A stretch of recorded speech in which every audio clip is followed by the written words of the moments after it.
Hello दोस्तों, क्या हाल है। तो सब बढ़िया होंगे वैसे। तो यहाँ पर आप लोग सोच रहे होंगे कि भाई यार लेट एपिसोड आखिरकार तो हम खत्म हो चुके हैं। वास्तव में हमारी तो हालत ही खराब हो चुकी है। लेकिन क्या करें यार गाइस, जब स्क्रिप्ट खत्म हो जाती है ना, तो उसको वापस से बनाना, उसको करना वो बहुत ज्यादा मुश्किल काम हो जाता है। तो उसी वजह से है ना यार, हो जाता है कभी कभी लेट चल जाता है ये सब कुछ। चलो फिर बिना किसी देरी के शुरू करते हैं एपिसोड को। और अगर स्टोरी हिप्टिक्स के ऊपर नए हैं ना, तो पहले है ना सब्सक्राइब वाले बटन के ऊपर एक हथौड़ा देकर मारना। हाँ, मोबाइल की स्क्रीन नहीं टूटनी चाहिए बस। उस चीज की साउंड सुनते ही ना, अचानक से जो विपिन था वो भी अब ऊपर की तरफ देखने लगता है। हाँ, ऊपर एक वेदी थी और उसके ऊपर स्टेज भी बना हुआ था। वहां पर अचानक से धीरे धीरे करते हुए ना, पता नहीं कहां से रोशनी इकट्ठा होने लगती है।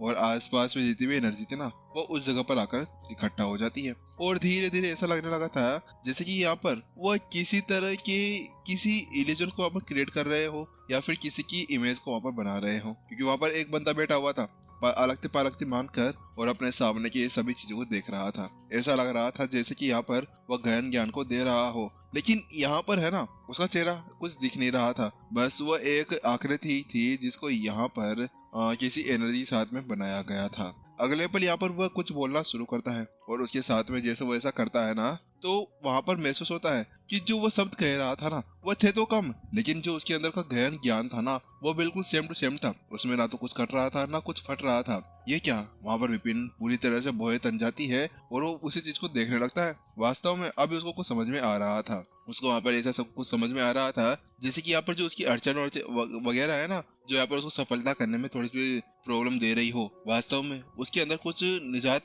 पा रहा हो। और वो कोई उच्च स्तरीय से भी हाई लेवल की कोई शिक्षा थी जिसको देना किसी के भी बस की बात बिल्कुल भी नहीं थी। ये कैसे हो सकता है।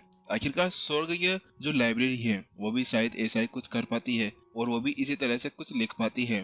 क्योंकि यहाँ पर जैसे विपिन करता है ना, गहन ज्ञान को यहाँ पर इजी बनाकर सभी को बताना, वैसा ही कुछ वहाँ पर वह सब कुछ कर रहे थे।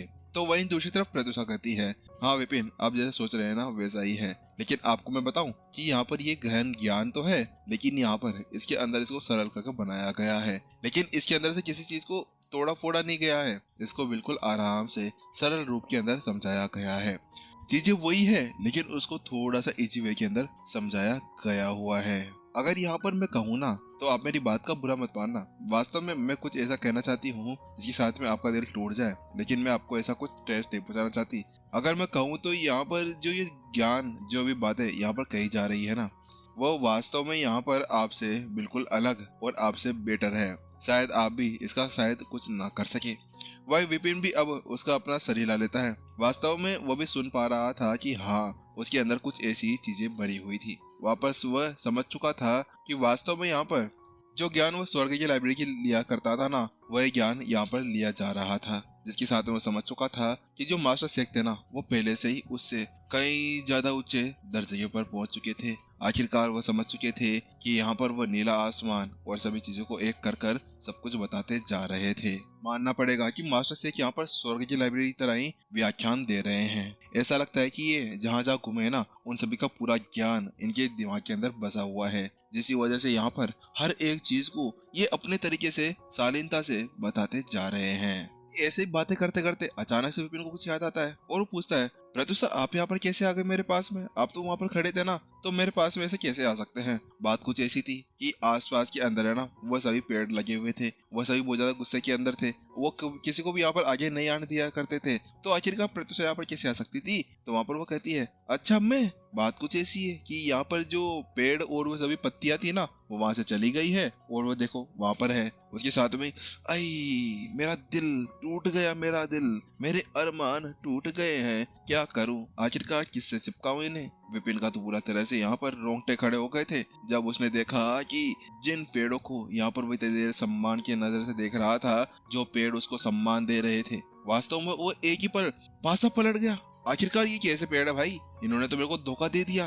धोखेबाज पेड़ एक ही पल के अंदर वहां पर चले गए हैं। वास्तव में ऐसा कुछ हो रहा था। जो पेड़ अभी यहाँ पर विपिन के सामने बैठे हुए थे ना, उसका व्याख्यान सुन रहे थे, वह सभी यहाँ पर मास्टर शेख के सामने जाकर खड़े हो गए थे। वहां पर जाकर चुपचाप से शांति से उन्हीं की बातों को सुनते जा रहे थे।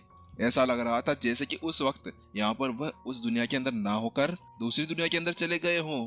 वहीं दूसरी तरफ जहाँ पर वो पेड़ बैठे थे ना, उसके अगले ही पल जहाँ पर राक्षस, दार्शनिक स्कूल वाले और वह सभी वहाँ भाग चुके थे और सभी उन सभी तकियों के ऊपर जाकर बैठ गए थे जो तकिए वहाँ पर रखे गए थे। अब जाकर पता चला कि आखिरकार तकिए यहाँ पर क्यों बिठाए गए थे। वह तकिए यहाँ पर किसी को भी लेक्चर सुनने के लिए रखे गए थे। वहीं दूसरी तरफ अब मैं समझ गया कि आखिरकार ये सब कुछ यहाँ पर क्या चल रहा था। दार्शनिकों के स्कूल वाले कुछ इतनी देर से कर क्यों नहीं रहे थे। बात कुछ ऐसी थी कि यहाँ पर वो सभी इसी चीज का वेट कर रहे थे कि कब यहाँ पर वो लेक्चर शुरू होए और कब जाकर वो वहाँ पर बैठ जाए, क्योंकि यहाँ पर वो ऐसे तो जा नहीं सकते थे और ऐसे जाकर वहाँ पर बैठ नहीं सकते थे, क्योंकि वहाँ पर वो सभी पेड़ पौधे जो थे उनके तो यहाँ पर वो रोंगटे खड़े कर देते या उनकी चेयर पार कर डालते।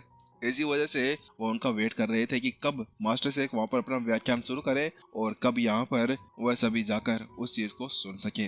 सभी की सभी अब जितने भी यहाँ पर जानवर थे, इंसान थे, राक्षस थे, मास्टर टीचर्स थे, दार्शनिकों के स्कूल वाले थे, वह सभी वहां जाकर बैठ जाते हैं और अलग ही दुनिया के अंदर चले जाते हैं। ऐसा लग रहा था कि वो पूरी तरह से खो गए हों। ये क्या है, मैं भी तो ऐसा कोई लेक्चर देता हूँ ना, आखिरकार मेरे लेक्चर और इनके लेक्चर के अंदर क्या समानताएं हैं। यहाँ पर विपिन इसी तरह से माथा पीट रहा होता है। तो वही प्रत्युषा तो तेरी प्रत्युषा, आखिरकार वो अपने जाने मन जाने जिगर विपिन की बातें कैसे नहीं सुन सकती थी और उनकी बातें उनको ऐसे सुनाई देती थी जैसे कि उनके मन के अंदर ही एक टेलीफोन लगा हुआ हो और बोल रहा हो कि आपके होने वाले हस्बैंड यहाँ पर इस बारे में सोच रहे हैं। विपिन बेटा, अगली बार किसी की लड़की के बारे में कुछ भी मत सोच लेना, वरना तेरी वहीं पे लंका लग सकती है। वहाँ पर वो कहती है, आपको पता है कि यहाँ पर जो मास्टर शेख है ना, वह एक अलग ही स्टेज के ऊपर पहुंच चुके हैं। उन्होंने यहाँ पर अपने इस ज्ञान को इस तरह से संयमित कर लिया है कि यहाँ पर इनके इस ज्ञान के सामने ना कोई भी नहीं टिक सकता है। ये सटीक तरीके से सब कुछ बता दिया करते हैं।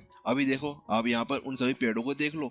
ये पेड़ है ना, बहुत ज्यादा समय से यहाँ पर है। इन्होंने कई बार यहाँ पर इस लेक्चर को सुना होगा, लेकिन फिर भी आप देखिए बार बार वो वहाँ पर जाकर बैठ जाते हैं। इन सभी का कारण क्या है बताऊं? यहाँ पर इसके अंदर जो लेक्चर है उसके अंदर उन्हें हर एक शब्द के अंदर हर एक गहन चीज मिलाई करती है और हर एक चीज की तरह वहाँ पर उनको कुछ नया सीखने को मिलता है, नई सफलताएं मिलती है। इसी वजह से उस चीज को समझने के बाद में वह और भी ज्यादा ऊंचाई के ऊपर पहुंच सकते हैं। वहीं दूसरी आपकी बात कर लेते हैं, तो आप है ना चीजों को समझाते तो हैं, इजी वे के अंदर समझाते हैं, लेकिन उसमें क्या होता है कि आप जो हार्ड चीजें होती हैं उनको पूरी तरह चेंज कर देते हैं। उनको आप समझाते नहीं हैं, उनको आप पूरी तरह चेंज कर सामने वाले को बता देते हैं और उसके बाद में जो सामने वाला है ना, जो आपके स्टूडेंट होंगे, जो भी होगा जिसको आप व्याख्यान दे रहे होंगे, वो केवल उसी पद्धति के ऊपर चलेंगे और उसी के ऊपर चलते हुए अपनी सफलता आगे बढ़ाते रहेंगे। लेकिन दूसरी तरफ मास्टर शेख को ले लो, मास्टर शेख उस चीज को समझाते हैं लेकिन वो उस चीज को बीच में ना तोड़ते हैं ना मोड़ते हैं, उस शब्द को अपने सिंपल वे के अंदर सिखाते हैं।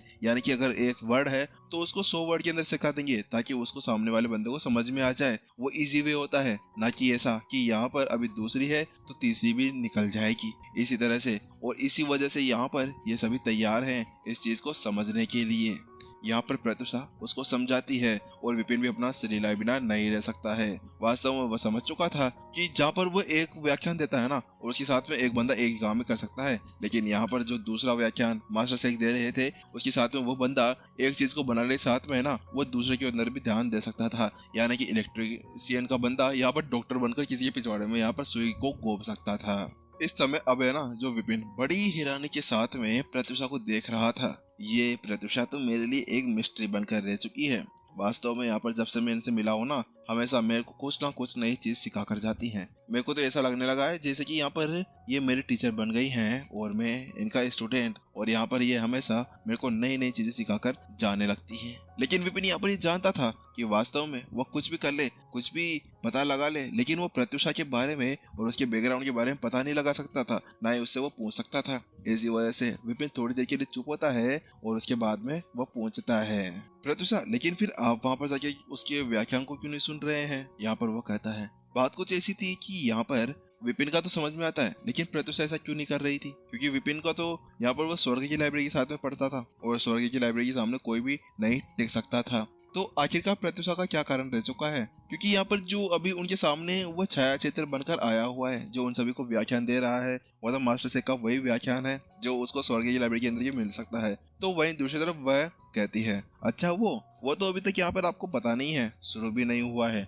असली व्याख्यान और असली चीजें तो अभी थोड़ी देर बाद में शुरू होने वाली है।